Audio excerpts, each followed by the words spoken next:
Hello friends नमस्कार। आज कंकड़ा देखुचंती तो कंकड़ा को नहीं गोटे सुंदर आइटम करवा पोई मसूर कंकड़ा तरकारी। प्रथमे कंकड़ा को परिष्कार करी छड़ई ताको धोईदेली ताहापरे से लुण हलदी गोलैदेली। पूरा देसी खाइबाटे आज करी जोटा आपन को बहुत पसंद आसीबो। ताहापरे कंकड़ा को एमिति भाजी बाहर करदेली।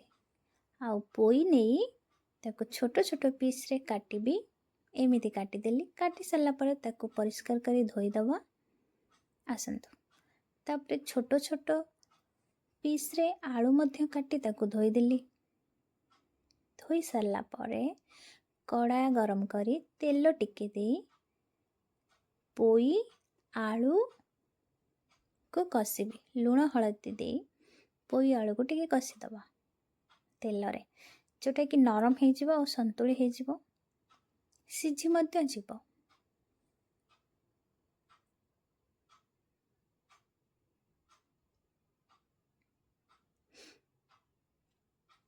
एमिति गोले किछि समय घोड़े दबा।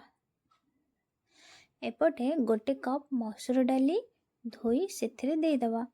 ताकू मध्य ता सहित गोले आंच को सिम करी घोड़े देबा।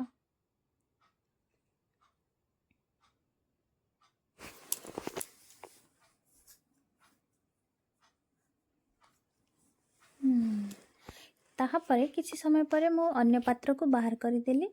एपटे कड़ा गरम करी पुणी तेल दे पियाज छोट छोट पीस रे काटी चुन चुन करी भाजिली। टमाटर मध्य काटिकी रखिछि। ताहापरे मसला पाई मते लंका रसुण पियाज अदा जीरा ये समस्त को नहीं पेस्ट करी सेपटे मसला कषिदेली। टमाटर दे मसला कषिदेली। कषिबा परे मसला टिके भल भाबे हे जिबा परे गंध बाहरी जिबा परे रखिथिबा परिबा को सेथिरे ढाली ताकू मध्य कषिदेली। परिबा और मसला को कषि जिबा एमिति भाबे। आउ हल्का गरम मसला मध्य टिके देली। बहुत सुंदर बास्ना होछि।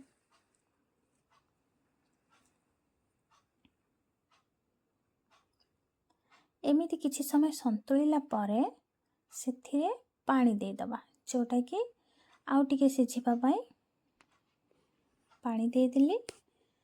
आउ तरकारी रे झोल रखिबा पई से अनुपात रे पानी मध्य देले। एमिति 3-4 कप ताहापरे स्वाद अनुसार लुण टिके दे गोले देली।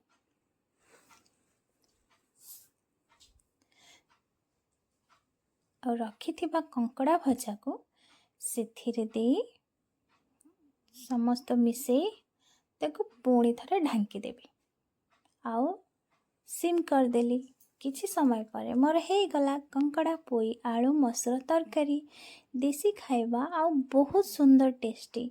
आपण माने थरे निजे ट्राई करंतु निजे रोषेई करी खांतु आउ देखंतु तार मजा नियंतु। बहुत